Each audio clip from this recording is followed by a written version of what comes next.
السلام علیکم ورحمۃ اللہ وبرکاتہ۔ آج ہم ضلع شانگلہ کے خوبصورت دلکش علاقہ بہت ہی یعنی پہچانی اور بہت ہی سیر و تفریح کا خوبصورت دلکش علاقہ یختنگی جو ضلع شانگلہ کے قریب واقع ہے، یہاں پر بہت ہی سیاح آتے ہیں دور سے اور یہاں پر لطف اندوز ہوتے ہیں اس موسم سے۔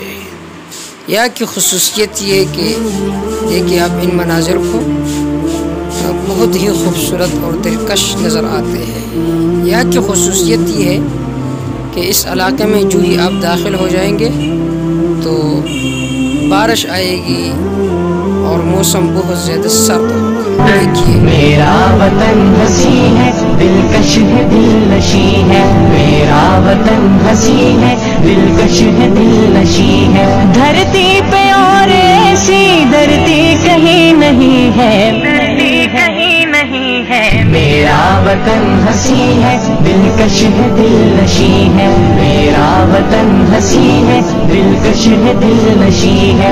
رکھی گئی ہے اس کی بنیاد لا الہ پر، اس کی حیات کی ہے میعاد لا الہ پر۔ رکھی گئی ہے اس کی بنیاد لا الہ پر، اس کی حیات کی ہے میعاد لا الہ پر۔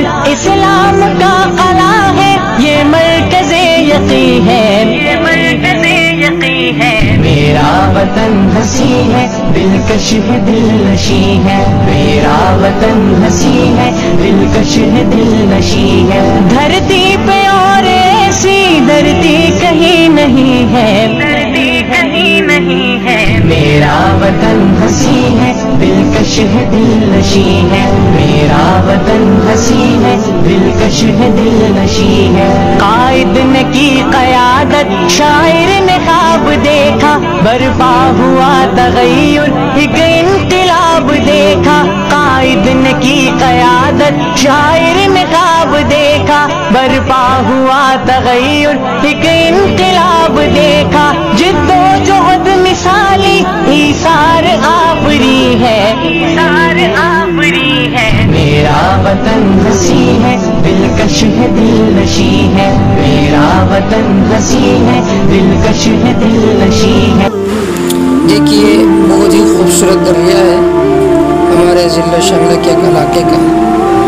یہ جو دریا ہوتا ہے اس کے بہت سارے مقاصد و فوائد ہوتے ہیں۔ موسمی سرما میں بھی مفید ہوتا ہے اور گرمی میں تو مفید ہوتا ہے۔ انسان کی صحت پر بہت زیادہ اثر انداز ہوتا ہے۔ اور اللہ رب العزت کے قدرت کے مناظر میں سے بہت بڑا ہی منظر ہے۔ اللہ رب العزت کے ارشاد ہے وَهُوَ الَّذِي سَخَّرَ لَكُمُ الْبَحْرَ، اللہ وہ ذات ہے جس نے تمہارے لیے دریا کو مسخر کیا، تمہارے لیے تابع بنایا ہے۔ تو بہت ہی خوبصورت مناظر ہے۔ ان مناظر کی طرف دیکھتے ہوئے اللہ رب العزت کا توحید، عقیدہ توحید یہ دل میں اور راسخ ہو جاتا ہے اور مضبوط ہو جاتا ہے۔ رب العزت سے دعا ہے کہ اللہ رب العزت ہمارے علاقے، ہمارے ملک کے سبز و شادابی کو برقرار رکھے۔